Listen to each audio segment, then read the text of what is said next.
आपके नाम से शुरू करेंगे।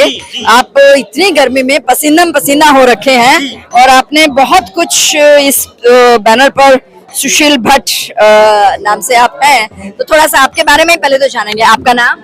मैडम देखिए, नाम आपने पहले ही बोल दिया। मेरा नाम सुशील भट्ट और मैं उत्तराखंड हल्द्वानी से हूँ जी। अच्छा, उत्तराखंड से आप हैं। तो यहाँ जंतर मंतर पर इतनी गर्मी में आपके वहाँ तो बड़ा ठंडा मौसम है। इस आंदोलन में 8 दिनों से हूँ जी। 8 दिनों से आप हैं और इसको पहने हुए हैं आप इतनी बिल्कुल। गर्मी के अंदर, तो क्या मैसेज क्या देना चाह रहे हैं आप? नहीं, मैसेज ये देना चाह रहा हूँ कि कम से कम धर्मेंद्र प्रधान को इस्तीफा देना चाहिए। देखिए, यहाँ पर छात्र संघर्ष कर रहे हैं। मेरी उम्र तो 46 साल हो गई, तो कम से कम हम सबकी नैतिक जिम्मेदारी है कि छात्रों का मनोबल बढ़ाने के लिए यहाँ पर आए। तो यही है कि मैंने इस आंदोलन के समर्थन में पिछले 8 दिनों से इस आंदोलन में शामिल हूँ और बड़ा दुर्भाग्य है कि कहीं कोई सुनवाई नहीं हो रही है। तो भाजपा को कम से कम संवाद करना चाहिए जी।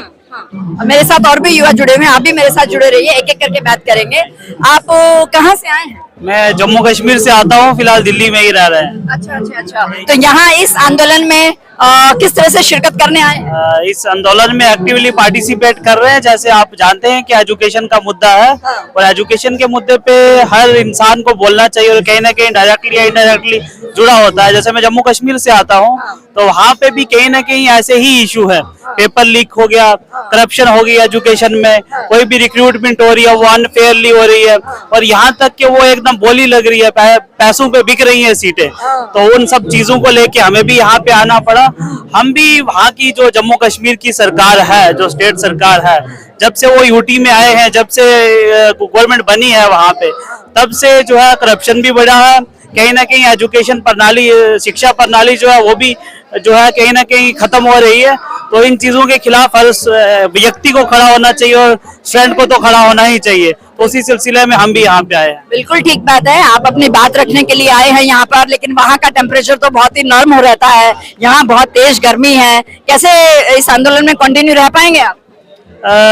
जो है गर्मी जो है या सर्दी हो, उस चीज को जो है नहीं देखा जाता। जब ये एजुकेशन का मसला है, तो अगर हमने अपने फ्यूचर को ठीक करना है, अपनी नेक्स्ट जनरेशन को ठीक करना है, सिस्टम को चेंज करना है, तो लोगों को इन चीजों से निकल के आना पड़ेगा।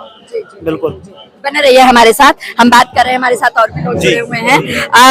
आप उत्तराखंड से आते हैं और बहुत सारी बातें आप इसमें लिख रहे हैं, बहुत सारी बातें आपने लिखी हैं, लेकिन आप इस आंदोलन को समर्पित अपने आप को किए हुए हैं। तो क्या आपकी डिमांड जो है वो आपको लगता है कि पूरी हो पाएगी?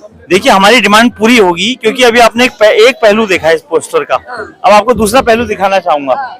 ये धर्मेंद्र प्रधान है जो कुंभकर्ण की नींद सो रहे हैं, हम इन्हें जगाने आए हैं। और सबसे बड़ी बात है, इनका इस्तीफा नहीं मांगा जा रहा है। मैं कह रहा हूं कि आप राजगद्दी छोड़ दो। अगर आप अपना डिपार्टमेंट नहीं संभाल पा रहे हैं, यानी अगर आप राजपाट नहीं संभाल पा रहे, क्योंकि राजा की तरह इन लोगों का व्यवहार हो गया है, जो कि लोकतंत्र में मुझे लगता है कि लोकतंत्र में ठीक नहीं है। तो लोकतांत्रिक तरीका होना चाहिए देश में, देश की सरकार चलाने का लोकतांत्रिक तरीका होना चाहिए।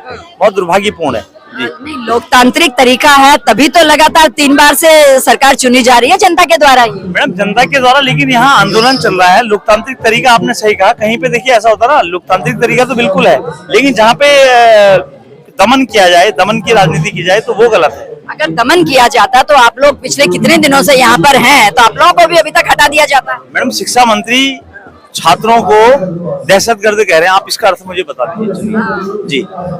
जी, तो क्या है, इनकी भाषा क्या है बताइए ना, बड़ा दुर्भाग्यपूर्ण है। भाषा की वजह से आप इस्तीफा ले रहे हैं उनका? नहीं, भाषा की वजह से नहीं, भाषा तो उन्होंने बीच में बोला, क्योंकि नीट पेपर लीक हुआ इसलिए उनका इस्तीफा मांगा जा रहा है। नीट के बाद तो टेट भी लीक हो गया महाराष्ट्र जी में। जी जी जी, कुल मिला के लीकेज रुकनी चाहिए, सबसे बड़ी बात है। जो शिक्षा मंत्रालय में जो अव्यवस्थाएं हैं वो रुकनी चाहिए, वो खत्म होनी चाहिए, सीधी सी बात है। तो इस्तीफा देने से क्या वो खत्म हो जाएंगी? मैं उस प्रश्न पर आपके आता हूँ कि निश्चित रूप से खत्म इसलिए होंगी क्योंकि जो अगला नया शिक्षा मंत्री यानी एचआरडी मिनिस्टर बनेगा, उसको जनता के प्रति जवाबदेह होना पड़ेगा और उसको समझना होगा कि जब धर्मेंद्र प्रधान की गद्दी जा सकती है तो मेरी भी गद्दी जा सकती है जी।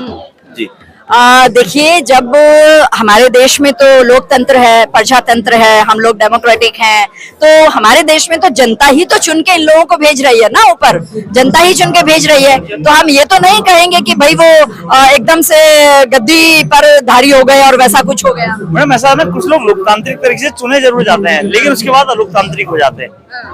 उसके बाद वो अपने आप को राजा समझने लगते हैं। तो वही हाल भाजपा का है आज की डेट में।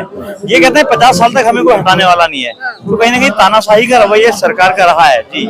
लेकिन आपके उत्तराखंड में भी तो आप लोगों ने इन्हें साथ दिया हुआ है। नहीं, अब उत्तराखंड में तो निश्चित इलेक्शन है अब जनवरी फरवरी में। जी जी जी, जाहिर तौर से भारतीय जनता पार्टी की वहाँ पर सरकार है। अब देखिए आगे आगे होता है क्या, 2027 में चुनाव है वहाँ जी। आप लोगों की जो डिमांड है उसके लिए सरकार ने अभी तक कोई पहल की है आप लोगों को बुलाने बिल्कुल की? संवेदनहीनता है जी। कोई बातचीत नहीं कर रहे हैं आपके जो भी सीनियर लोग हैं? कोई संवाद नहीं, कोई संवाद नहीं कोई सवाल नहीं। जी जी। तो संभावना है ऐसी कुछ? होना चाहिए। लोकतंत्र में तो समाज सबसे ज्यादा जरूरी है। समाज से ही बातें पता चलती है, समाज से ही हल निकलता है किसी चीज का जी। आप एक जिम्मेदार नागरिक हैं और आप बच्चों के लिए, युवाओं के लिए आवाज उठा रहे हैं, लेकिन ऐसी आवाजें तो पहले भी बहुत उठी हैं। और आप सोशल मीडिया पे ही देखिएगा, आप एक बार, क्योंकि आप भी सोशल मीडिया पर रहते हैं, और ये आंदोलन तो शुरू ही सोशल मीडिया से हुआ और आज खैर बहुत बड़े लेवल पर ये आ गया है। तो वहां पर इस तरह के सवाल हैं कि इस तरह से तो बहुत लोग पहले भी बैठे हैं धरने पर, और फिर बाद में उनका क्या रिजल्ट निकला और वो फिर क्या निकले।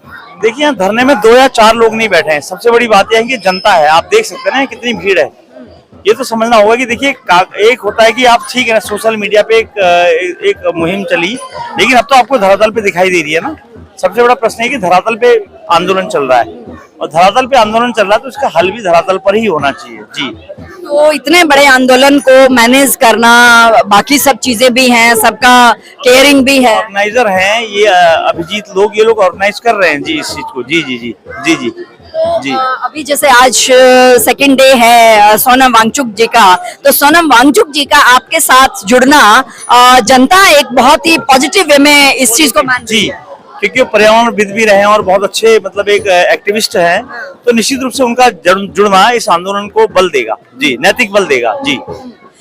लेकिन उनके ऊपर तो सरकार ने NSA लगा दिया था, फिर NSA फ्री किया है ना, तो उनके साथ जस्टिस हुआ कि अनजस्टिस हुआ?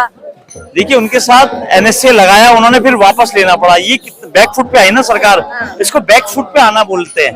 तो सबसे बड़ी बात यह है कि इससे उनका चरित्र समझ में आ गया कि सोनम वांगचुक जी कितने साफ चरित्र के व्यक्ति हैं। यदि किसी साफ चरित्र के व्यक्ति पे कोई आरोप लगा दे और उसको साबित ना कर पाए तो निश्चित रूप से ये तो और अच्छा है।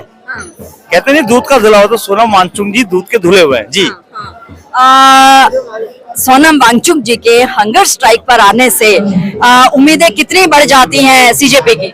बहुत ज्यादा बढ़ जाती है, क्योंकि सोनम वांगचुक बैठे हैं तो कल भीड़ भी यहाँ ज्यादा थी और आज भी भीड़ ज्यादा है और आंदोलन की भीड़ बढ़ती जा रही है जी जी। आप हमारे साथ बने रहिए, हमारे साथ और भी लोग